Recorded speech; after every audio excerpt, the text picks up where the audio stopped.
បាទសូមជម្រាបសួរហើយគូសួស្ដីដល់បងប្អូនសិស្សានុសិស្សទាំងអស់គ្នាជាទីស្រឡាញ់រាប់អានបាទថ្ងៃនេះខ្ញុំលើកយកនៅលំហាត់អន្តរការចំនួន3យកមកចែករំលែកដល់បងប្អូនសិស្សានុសិស្សទាំងអស់គ្នាបាទលំហាត់យើងនៅថ្ងៃនេះគឺការកណនីអន្តរការដោយបដូរអថេរ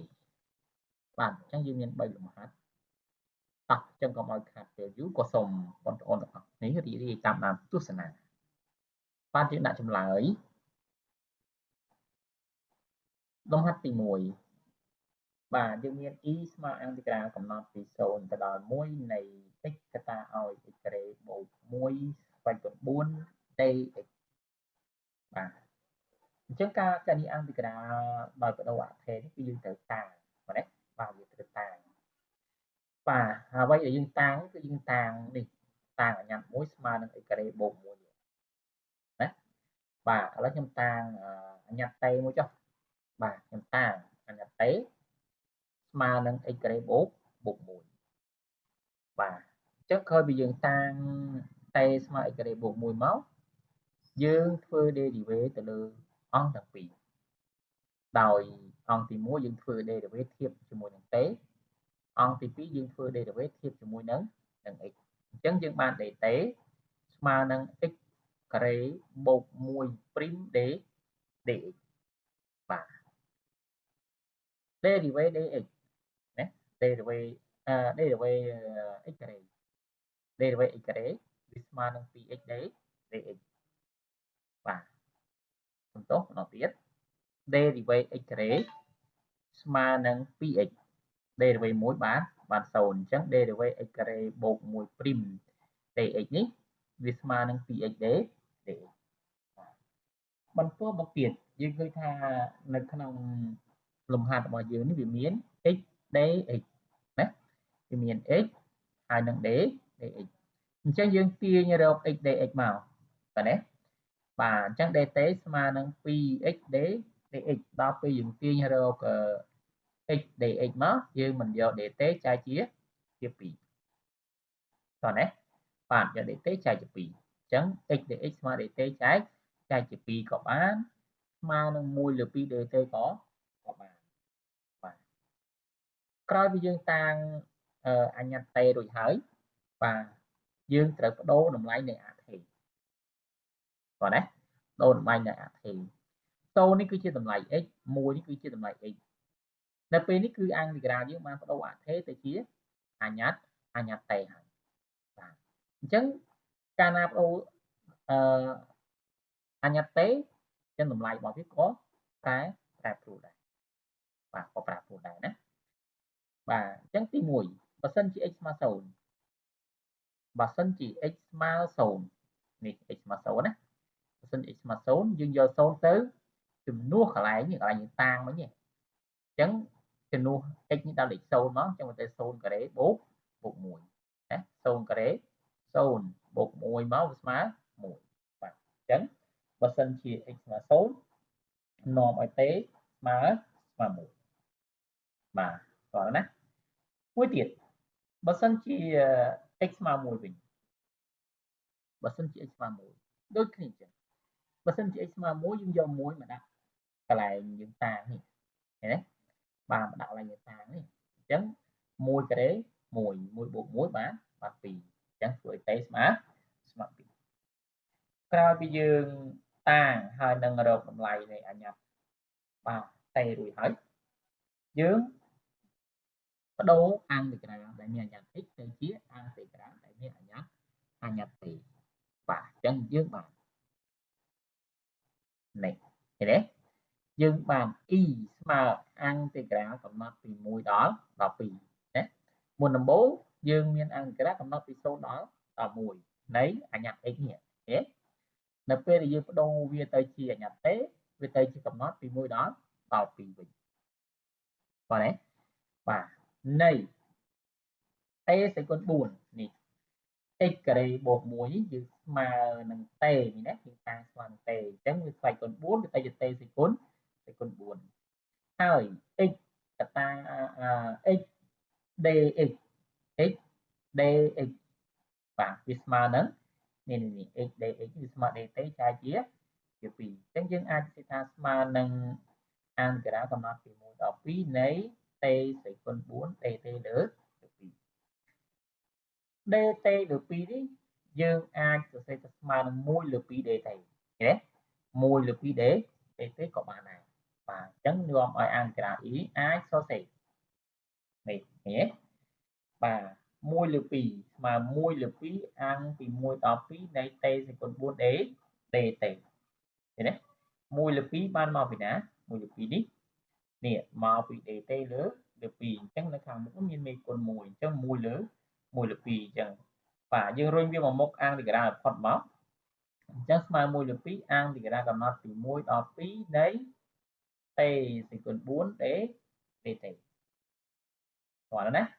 បាទ dt បន្ទាប់មកយើងចាប់ដើមធ្វើអាំងទីក្រាបាទធ្វើអាំងទីក្រាយើងអាចធ្វើអាំងទីក្រាតាមរូបមន្តបាទអាំងទីក្រាកំណត់ឬក៏អាំងទីក្រា x សេគុណ n dx ណា x សេគុណ n dx ស្មើនឹង x សេគុណ n បូក1លើ n បូក1បូក c ប៉ុន្តែដល់ពេលនេះអាំងទីក្រាកំណត់មិនតាក់ទងនឹងបាទនឹងចំនួន Thessen ទេណាយើងអត់បូកនឹងចំនួន Thessen ទេបាទអញ្ចឹង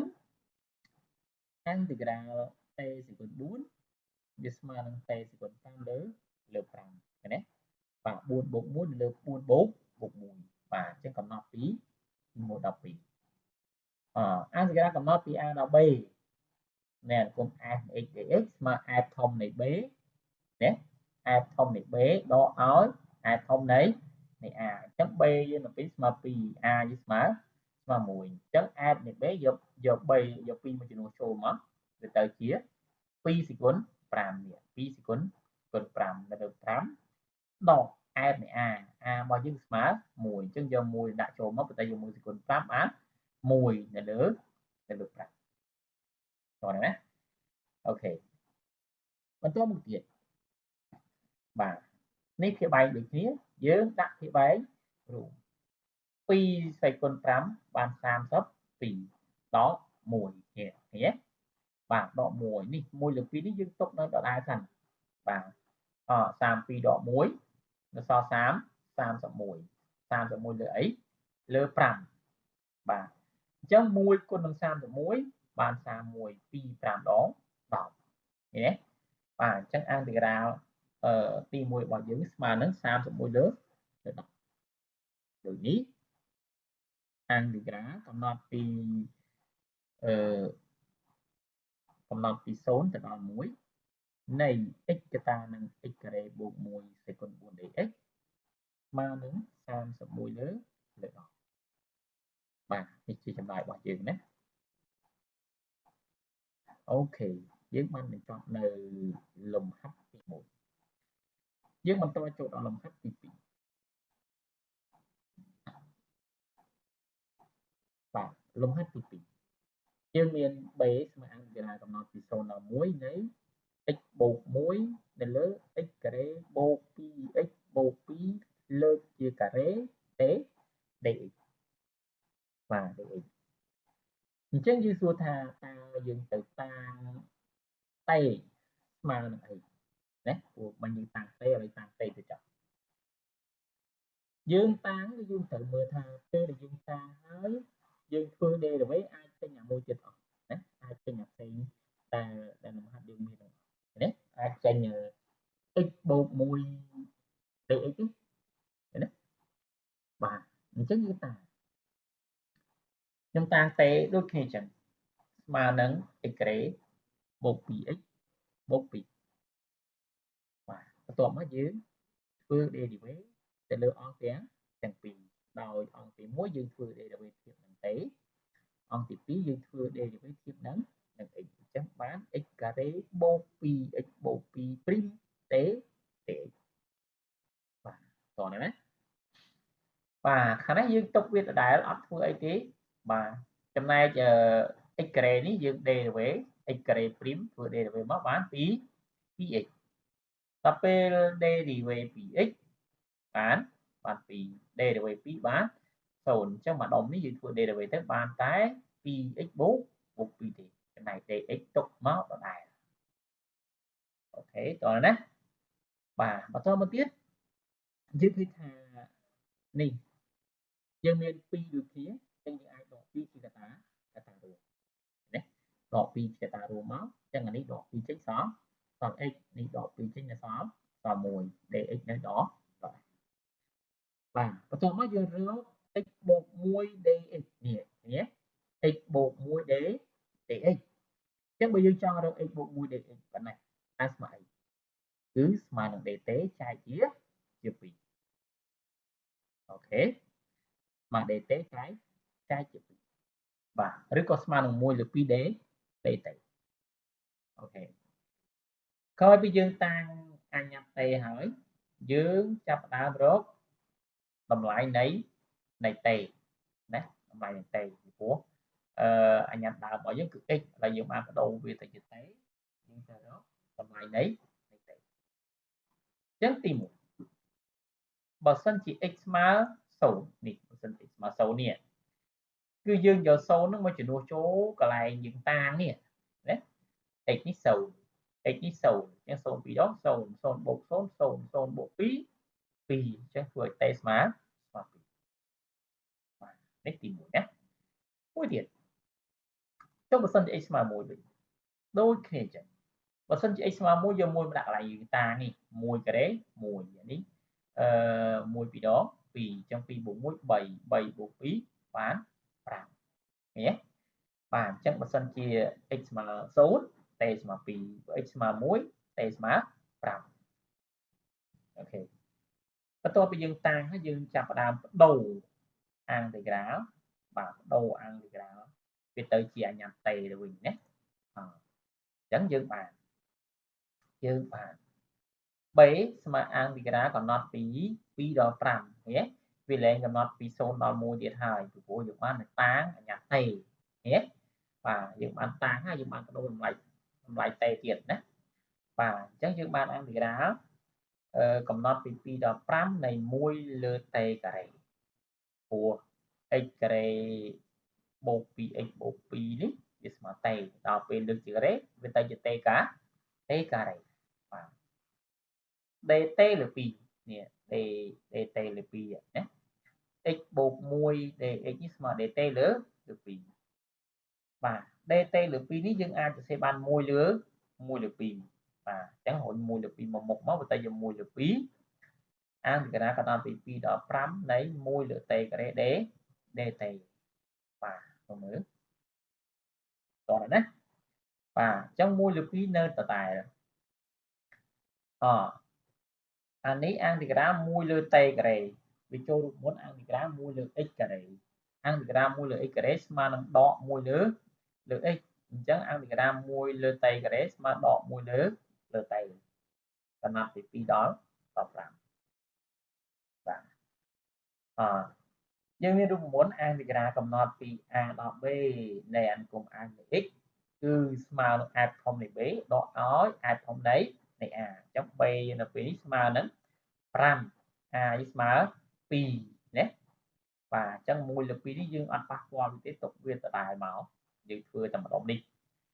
បាទអញ្ចឹងយក5មកជួសជុលមកកន្លែងតេនេះជំនួសលេខ5ហ្នឹងទៅដក1លើ5នេះណាដក1លើ5នេះបន្ទុកដក1លើ5ដកឲ្យយក2ជួសជុលម្ដងទៅជាដក1លើ2តោះមកយើងគុណសញ្ញាចូលដកគុណដកបានដូចបាទអញ្ចឹងវាទៅជាដក1លើ5បូកឲ្យ1លើ2អូខេអញ្ចឹងដើម្បីបូកឬដកប្រភេទនេះបានតើតែយើងត្រូវភាគបាយរួមរបស់5ហើយនឹង2គឺ10អញ្ចឹង5នេះទៅគុណ2បើភាគបាយគុណ2thìយកគុណនឹង2ដែរអញ្ចឹងកាលណាគុណ2វាទៅជាដក2នេះណាចំណែកភាគបាទចំណែកខាងនេះ2នេះវាត្រូវគុណជាមួយនឹង5អញ្ចឹងភាគបាយគុណនឹង5thìយកគុណនឹង5ដែរអញ្ចឹងវាទៅជាបាទ5ម្ដងបាន5នៅលើ10ឃើញទេអញ្ចឹងយើងបូកបោះមកនេះដក2បូក5ត3គុណនឹង1បាន3 2 10ដង20 ចឹងអានទីក្រា3យើងនេះស្មើនឹង3 លើ 20 ចឹងប៉ុណ្ណឹងណាអូខេយើងបន្តចូលដល់លំហាត់ទី3យើងមានអង្គទីក្រាកំណត់ទី1ដល់2នៃ 3x ការ៉េលើ x គីបបូក1លើ x ការ៉េ dx បាទដូចគ្នានឹងលំហាត់ទី1ទី2គឺយើងតាំងអាញាតេមួយស្មើនឹង x គីបបូក1បាទនេះ